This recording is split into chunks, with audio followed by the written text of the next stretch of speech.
Television broadcasting early developments. Through a series of technical developments in Great Britain, Europe, the Soviet Union, and the United States, television reached a state of technical feasibility in 1931. In that year, a research group was established in Britain under Isaac, later Sir Isaac uh, Schoenberg, an inventor with vast experience in radio transmission in Soviet Union. He fostered the evolution of a complete and practical television broadcast system based on a camera tube known as the emitron and an improved cathode ray tube for the receiver.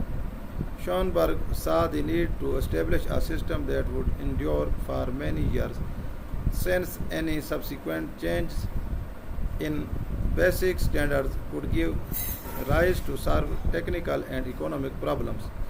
He thereof proposed a system that, though ambitious for its day, was fully justified by subsequent events. Schoenberg's electronic scanning proved far superior to the mechanical scanning method that had been developed by the pioneer, John Baird.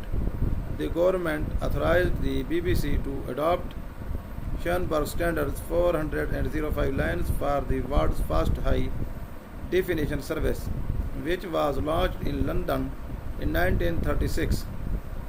So adequate were they that they formed the sole basis of the British service until 1962, when they gradually were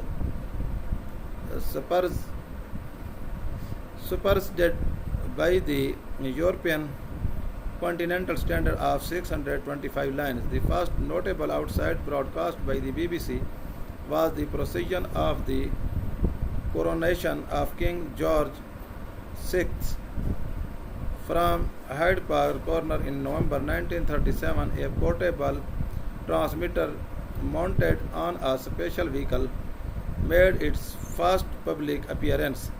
Several thousand viewers saw the transmission.